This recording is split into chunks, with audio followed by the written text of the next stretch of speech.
This is the new Polestar 3 and it's the most expensive Polestar you can buy. But this range-topping version with all the options on it costs £85,000. This means it's a direct competitor for the likes of the BMW iX, the Audi Q8 e-tron and the Mercedes EQE SUV. But is it good enough? To make sure it's competitive, Polestar's given it loads of tech and a really cool looking interior. They've also made it quite spacious too, so there's plenty of room for your family. And you can get it with the kind of kit you'd want with your high-end luxury electric SUV, such as an electrically deployable tow hitch. Premium. So is this car a Polestar or a step too far? I'm going to tell you everything you need to know. The Polestar 3 is a smart looking car. It's a large SUV, though it's actually got quite a sporty look to it with a sloping roofline. Wheel sizes start at 20 inches. These are the 22s, the range toppers, and you can get brake calipers in this sort of goldy colour and goldy little dust caps there for the tyres as well. As standard though, you get Brembo brakes. Look at this, you've got poppy outy door handles, which are nice and easy to operate. Sometimes these kind of door handles are pretty horrible. Yeah, so press there and it should open, and now it doesn't. Now it doesn't. Now it does. But I like these. The front is really distinctive and I like this feature. It's got a sort of vent there. Really cool. I also like the way that they've housed all the sensors in this area here, and it doesn't look terrible like on certain cars such as BMWs, which are just like horrible big pieces of plastic. It's a nice looking car. I like the light design, and let's turn the lights on so we can have a look at them. Pretty cool. And I like this feature. Look, little illuminated Polestar there. The back's pretty distinctive, like the light bar, really cool design. And the way you got these little slats in the light at the top. You got this big spoiler up here, look, with this ventage going on. Not sure about this part though. Look, it's kind of these pointless flaps. Overall though, I think this is a really good looking car. The interior design is really cool. I like the dash, it's minimalist. You've got this huge screen there, more on that in a bit. You've got your digital driver's display there. This big center console separating you from the passenger. It's all man-made fabrics in here, and uses recycled materials as well, and it all just feels really well built and really expensive. I do like the interior on this car. I like the feel of the stalks as well, and that's your drive selector there, which is nice and handy. And I'm glad that Polestar hasn't been tempted to put all the controls, such as for the wipers and stuff, through the screen like they have on Teslas. The seats are blooming lovely, really nicely contoured, and there's plenty of adjustment in them as well. Storage is great in this car. Look, you've got a huge cubby under there, you've got your cup holders here, you got your... that was dramatic. More on that in a bit. You've got your wireless charging there for your mobile phone with those little vents to cool your phone so it doesn't overheat. There's loads more storage under here, 2 USB-Cs, and that's for holding your phone in place. Let's check out the glove box. So to open it, I have to press this button here, and watch this. Oh, the way it lowers feels expensive, as does the felt lining. This is all very good, and so too. Oh, the door bins, look, they're huge. It's practical here in the front.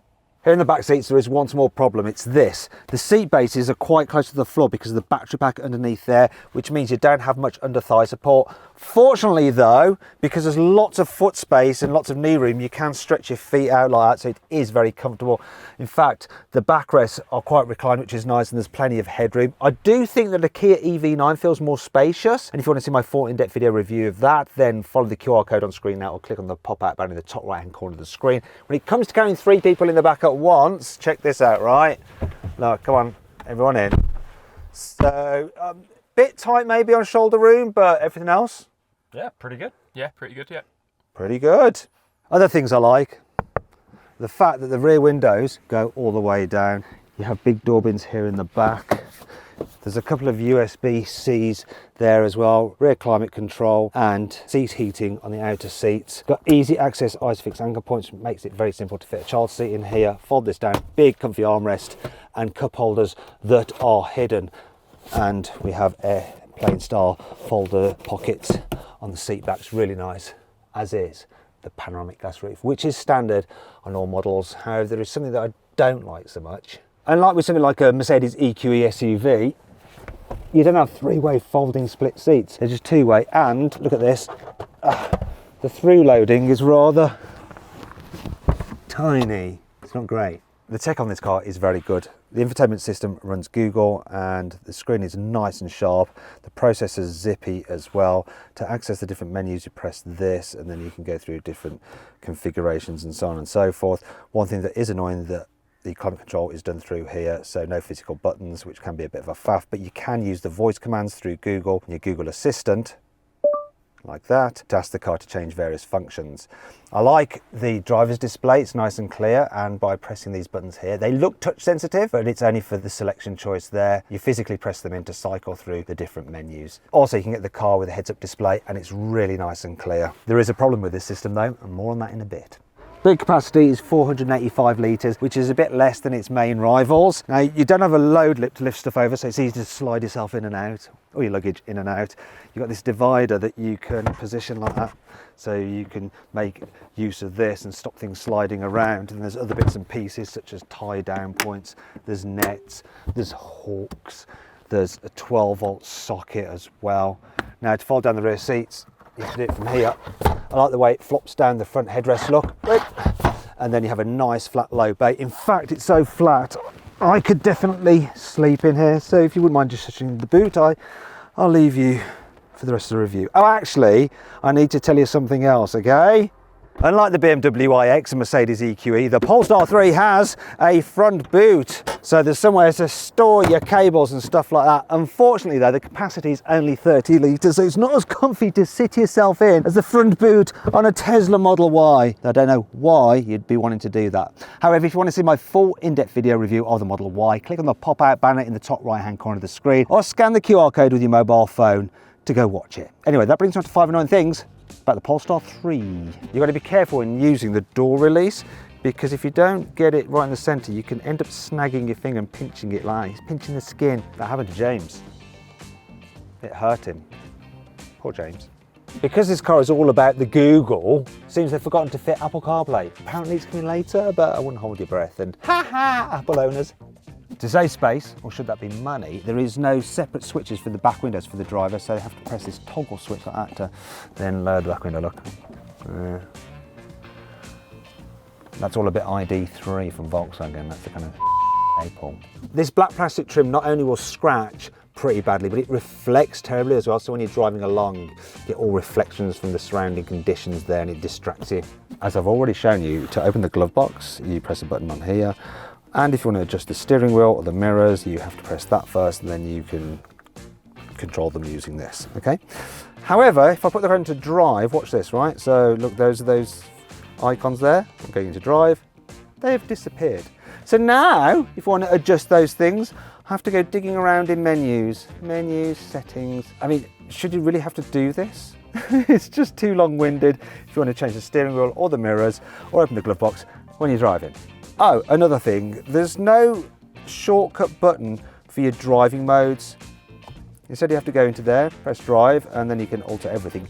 To be fair though, there are loads of different settings. Look at all those different settings I can change, just so many. And that brings us to 5 cool things about this car, and that was the first, by the way. You can raise and lower the car's air suspension from a button in the boot to make it easier to load and unload. Also, I love this. You can store the load cover underneath the false floor, and it's super easy to fit.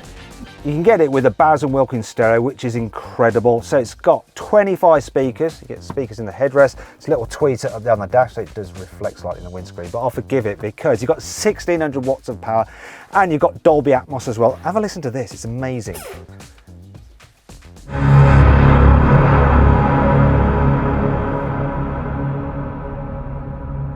You're probably not going to sense this, but the sound is causing me to vibrate, and I can sense it just swirling around the cabin. Wow! It's like being in a cinema. The panoramic sunroof has a special coating on it which can block 99.5% of UV rays. That means that you don't need a sunroof blind because it prevents the cabin from heating up. And the good thing about having no sunroof blind means more headroom in the back seats. The car is fitted with a special sensor which can tell if there's an animal or a child in the car, and it'll automatically turn on the air conditioning to keep the temperature just right so they don't get too hot or too cold. If you want to compare all the different versions of the Polestar 3, just pause the video so you can look at all the information you might need. This Polestar 3 is a really comfy car to drive. The air suspension on this particular version just deals so well with bumps. I wouldn't know that the wheels are 22 inches in diameter because it's just so good at just absorbing bumps. Look at that, I'm driving over these bits, just like, it's an expensive sound. the way like just absorbs the imperfections in the road. I'm going to press this button down here to go full one pedal driving, so when I lift off the accelerator the car will come to a complete standstill.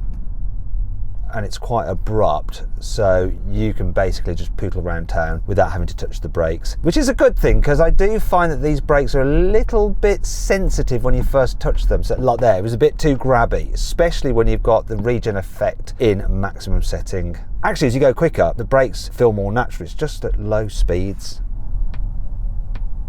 I'm not sure about that indicator noise.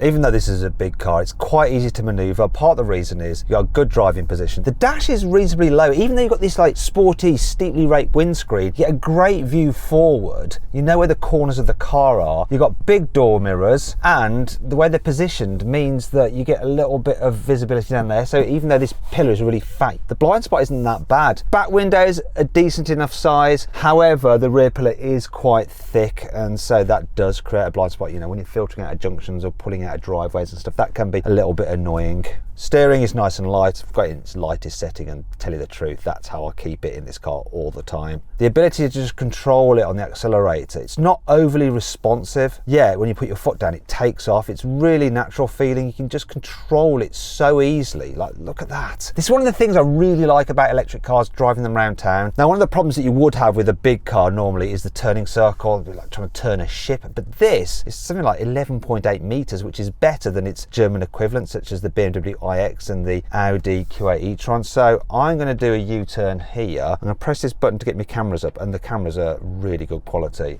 I'm going to cause chaos as usual. So let's go round. They're going to let me. Thank you so kindly. I'm not sure if I'm going to make it all the way round here. Maybe. Look, without curbing these big alloy wheels. Do not curb the wheels, Watson. Very happy person. I don't know why. Oh, it's the van.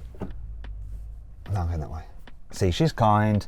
They're really, really nice. Person in a white van is honking their horn. There we go. But I didn't get flustered, and that's the beauty of this car. The soundproofing is so good. Apart from that honking horn, I don't really hear anything from the outside, and it's just so relaxing to travel in. To be fair, the van driver has probably got an Amazon delivery to make, and we all hate it when our Amazon delivery is late, don't we? I'm impressed by this. Wait, I've got an idea. Let's go on to auto cruise. Look, I can auto cruise in town. And I like the way that you can just accelerate to pick up speed, and then it will drop back down to the speed that you set. Press these buttons to get to 20, which is the limit. It's auto steering. I'm not sure whether I trust auto steering in town, but it's picked up the white line. I'm trying to illustrate it without taking my fingers off. Oh, keep your hands on the wheel. It's so smooth. This is a good car. I can tell already it's a good car. It'd be interesting to see what the single motor version of this car is like to drive, because that doesn't have the air suspension. It has normal coil springs, so it probably won't be as comfy as this. And you probably do need air suspension on this car. One, to make it feel luxurious, but two, to cope with the fact that it's a very heavy vehicle. Weighs in at 2.5 tons, which is a lot. Although when you're driving it, it doesn't feel like it's really heavy. Now I'm going to show you the pickup from this dual motor performance version, which has over 500 horsepower. So I'm at 40, I'm going to count it in, I'm going to accelerate up to 70. This is how long it takes. 3, 2, 1, go. 70, just like that. And I'll tell you what, when you're cruising at 70, hardly any road noise at all. In fact, none. All I'm getting is a bit of wind noise here. That's the only thing I'm noticing, but it's quiet, this car. It's relaxing, it feels sure-footed. It's very nice. Seats are comfy too. I keep saying it, I'm impressed. I like the way this thing drives. Now let's check out the efficiency. So this particular car is averaging 2.6 miles per kilowatt hour. So when you multiply that out by the battery size, real world range of 270 miles. This particular version is supposed to do 350 miles. So it's about 80% of manufacturer's claim. However, I should point out that this car's current efficiency is based on driving over the past 400 miles. And over the past 400 miles, it's been driven by a lot of motoring journalists. Let's just say they won't have been very conservative with their energy consumption, because they'll be wanting to thrash the car to see how quick it is. Speaking of which, let's chuck it down a twisty road and see how it handles. What I'm going to do is turn one pedal drive off so it coasts. In fact, I'll have it on low so it's like normal engine braking. And I'll put the steering in standard and I'm going to go firm on the old suspension. Now, this being the performance version, you get a torque vectoring system on the rear axle, and what that means is that when you put it into a bend and you floor it, it can send power to the outside wheel to like help drive you around the corner, and you really notice it. Do you know what? With the suspension in firm, it's a bit too firm. Keeps it nice and flat through the bends, but I'd rather have a bit more movement. Yeah, that's better. I've got to say, the way this thing goes around corners and then accelerates out of them is insane. You can drive this really, really quickly. You would not know that it weighs 2.5 tons. So good. And you've got all the safety systems as well. So that was me accelerating too close to the car in front, which is actually my Porsche Cayenne, using it as their camera car. The handling on this is better than on that Cayenne Turbo. It's insane.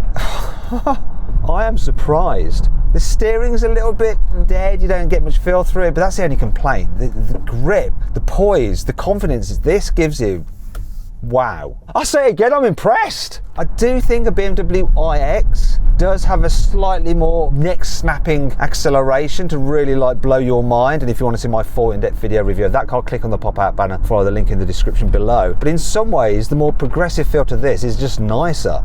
And I think this handles better. Wow.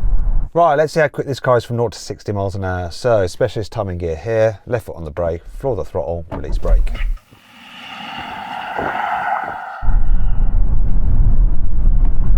.55. It's quick enough. It's not Tesla quick, but it's quick.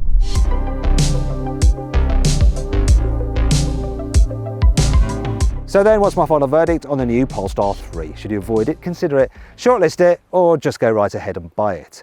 Well, I reckon you should shortlist the Polestar 3. It really is a good all-round luxury electric SUV.